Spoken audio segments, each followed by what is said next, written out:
Hey bees, I'm Marie from Humblebee and Me, and it's time for March's Q&A video. So just a reminder, if you have a question you'd like to see answered, please leave it in the comments below and I will add it to the giant document of questions that I pull questions from when I go to make one of these videos. So let's dive in.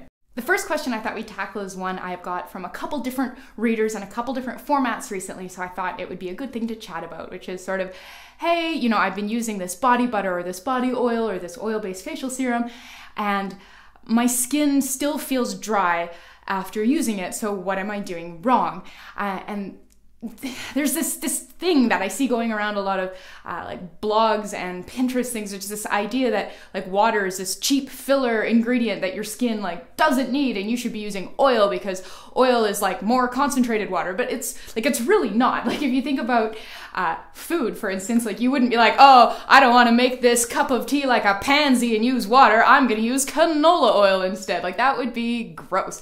Water and oil are really different things. And so if your skin needs water, if it's dehydrated, no amount of oil is going to fix the dehydration issue. So if you are finding that you're using anhydrous products and your skin just still feels dry, you probably need to be incorporating more water into your skincare. So take a look at something like an emulsified lotion, something that has both like an oil part and a water part.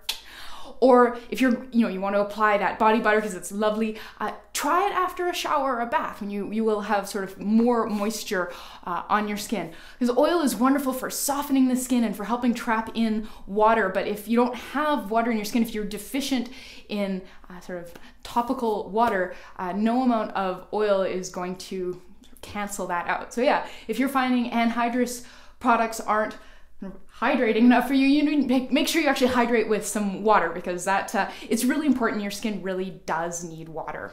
Amanda wanted to know if I paint my toenails.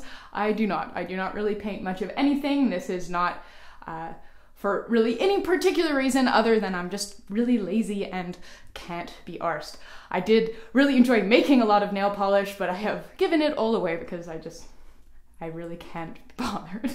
Sarah wanted to know if I had a recipe for a 3-in-1 lip, cheek, and eye product, and I don't, and I wanted to talk about why.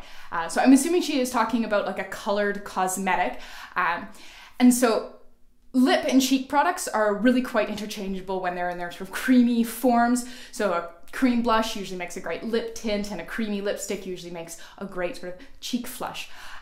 But eye products kind of end up in a category of their own, and that's because we typically want quite different characteristics for eye products than we want for the rest of our face, and then especially our lips. So eyes are oily and they move all the time and they're sensitive. So formulating eye makeup is kind of a pain in the butt because it's like your eyes are just constantly trying to take makeup off. So that's where you get creasing in your eye color as the oil starts to kind of break down your makeup and the pigments start to migrate, and then they start to crease, and it doesn't look the way that you sort of hoped it would look for the whole day. And so whenever I'm formulating any kind of like an eyelid product, like an eyeshadow, or I've been working with some cream eyeshadows that I haven't shared any recipes for yet, you need to work to counter that oil production. And so you can partially counter it by using a primer, but I have found that counting on your primer to do everything is it's pretty hard on the primer, right? Like I find I don't get great results that way, even if I'm using like a professional one like Urban Decay's. I've been sort of playing with me like, hey, like how much oil can I add to an oil product or to an eye product if I use Urban Decay? And the answer is like, it's not impervious. If you're using a super, super oily product, it's still gonna just go on you. So when we make eyelid products, they need to work to control oil to some degree. So they need to contain ingredients that will absorb oil. So something like silica microspheres are wonderful because they're silky and gorgeous and they absorb oil beautifully. But I have found that as soon as I add enough silica microspheres to an eyelid product to help the product wear better, it feels terrible on your lips. It's really, really drying. So that is kind of the like, I want my lipstick to be moisturizing and I want my eyeshadow to stay in place, and then these two things, they butt heads. So that's why I don't have a recipe for those, like for a 3-in-1 product like that. Now, of course they do exist, and you can go out and buy them at Sephora, but I don't know if you can make them at home. I haven't figured out how to, at least not something that I'm satisfied with. You can 100% put lipstick on your eyes, but it's not gonna stay there. It's not gonna wear as well as I would want a recipe to wear before I told you that it was a 3-in-1 product. Freddie Mercury had a 2-part question. So the first part of his question was, what do I do with the soap that I make? Because I obviously make more soap than I could ever use in a lifetime. So I do give a lot of it away to friends and family for gifts and housewarming presents and hostess gifts and that sort of thing. But anything that's left over, which is still a lot, I don't have that many friends, I guess, I donate it to the Calgary Drop-In Center. So every 4 to 6 months I'll show up with a box packed with handmade soap and donate it, and then it can kind of go off into the world and be appreciated and used, and I feel pretty good about that. The second part of his question was about whether or not I've ever encountered negative reactions when I tell people that I make my own skincare products. And I think the closest thing to negative reaction I'll get is usually the sort of skeptical, well, does it work kind of questions. And given what most people have probably seen going around on like Facebook and Pinterest, I can't say I blame them. They've probably seen DIY recipes for like baking soda fixes everything, and coconut oil is a miracle product. So it's not hard to believe that when you tell them you're making stuff and that's what they think of, like no wonder they're asking like, does it actually work? And so I find that usually once you explain that you're using like good, proper, real ingredients that like actual, like cosmetic and skincare brands use, you usually get like, oh, okay, I didn't know you could do that at home. So that's usually how that goes. And then the other kind of like, I wouldn't call this a negative reaction, but it's just the sort of like, oh yes, that's nice, dear, sort of smile and nod of a person who just really doesn't care to know more. And that's, I don't know, that's not negative. It's understandable, I suppose. And we can always talk about something else. So yeah, nothing like really like vitriolically outright like, what is wrong with you? But yeah, usually just people thinking that maybe I'm just smearing bananas on my face all the time. Joanne wanted to know how we determine how long to age bars of cold processed soap, because when you look at recipes, there's usually a recommended length of time, usually kind of in the 3 to 5 week range. And so, how are those makers coming to those times? And if you're developing your own recipe, how long should you be letting it age?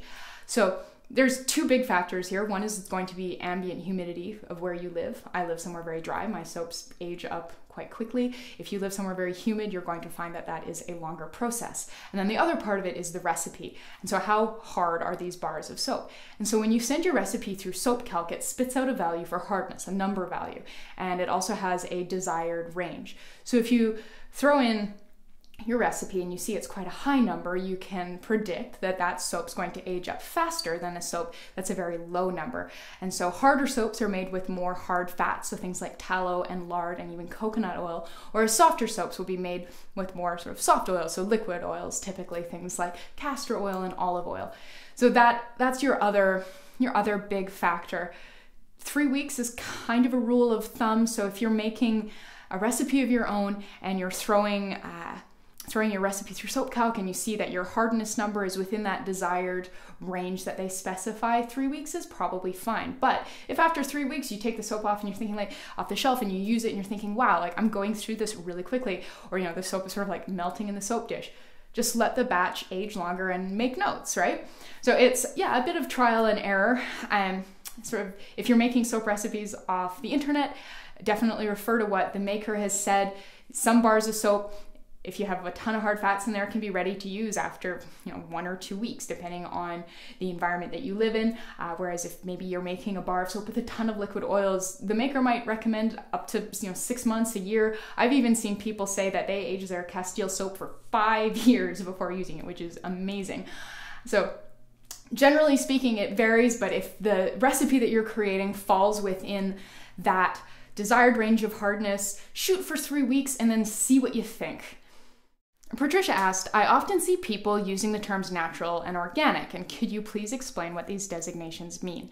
So we'll start with organic, because organic does actually have pretty good definition, but it has 2 definitions. There's organic, there's certified organic, like, this carrot has been grown without the use of any pesticides or like synthetic fertilizers, and so certified organic. That's like a governing body that will, the country where the product came from will sort of certify this as organic if the farm has sort of jumped through all the bureaucratic hoops required to get that stamp on their product. And then you sort of have organic in the chemistry sense. So generally speaking, did it come from something living? So there's no such thing as organic salt or organic water, because those didn't come from something living. Whereas you can have, organic meat and organic herbs and essential oils and carrier oils and things like that, but you couldn't have like organic paraffin or mineral oil, because these things don't come from plants or animals. That's sort of something living. So those are kind of your two definitions there. Purchasing certified organic ingredients is almost always more expensive, and so that can be kind of that's your decision if you want to use certified organic ingredients or not. Using like chemistry organic ingredients, it's kind of like it is or it isn't. If you are using salts or clays or iron oxides or things, like there's no organic version of those things because they are inorganic. So those are your two categories there for organic. Natural is a term that a lot of people have really positive associations with, and they think that things that are natural are safer and better and more pure than things that are not natural. But the really frustrating thing about the word natural is that it's a fairly useless definition. It's sort of like saying somebody is nice. If somebody is nice, does that mean I want to be their friend? Does that mean that I would help them move? Does it mean I would marry them? Does it mean that I would like smile at them if we were waiting for the same bus? Like there's a very large, it's fairly useless, right? Like, because it's this huge spectrum. You kind of start over here, and let's use corn as our example, right? So you start with like corn on the cob. You like pull it off a plant, you steam it, you put butter on it, delicious and definitely natural, right? Because it comes off a plant, woohoo! And then you can process it a bit, so you can make like cornmeal and cornstarch and corn flour. It's like, are those things still natural? And you get over to like corn syrup, high fructose corn syrup. You refine it even further, and now it's like the starchy part of a diaper. Okay, so most people would probably agree that like corn on the cob, super natural, and then you get over here and you're like, diaper! Like, I don't know, maybe you'd call that natural. I think probably a lot of people wouldn't. They definitely wouldn't be like, yes, my preferred brand of corn diaper. So somewhere in there's a line, right? But that line moves for everybody, and so it's just a very frustrating thing to have discussions about. And it's not a good way to determine if something is going to be safe or non-irritating. It's really just like a buzzword that usually makes people feel good about products. And I find that people have really weird blind spots for what they determine to be natural. Like they'll be completely against synthesized pigments of any kind in their soap, but then they'll use sodium hydroxide, which is synthesized. And so, generally speaking, I find that natural is a completely useless and really frustrating term to use because nobody uses it the same way, and often their own personal definition is still quite inconsistent if you really start kind of poking away at things. So I did write an entire blog post about this.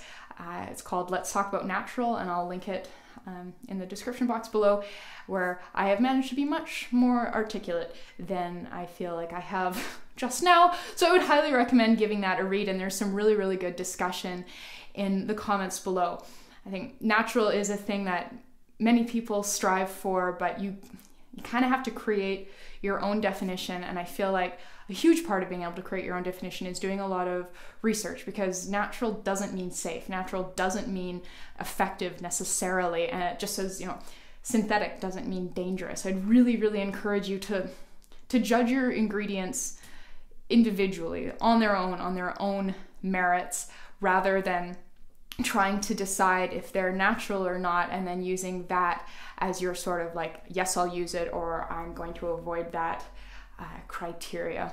All right, so that has been March's Q&A video. Hopefully by the time I finished editing, it doesn't feel as horrendously rambly as I feel right now after having just finished filming it.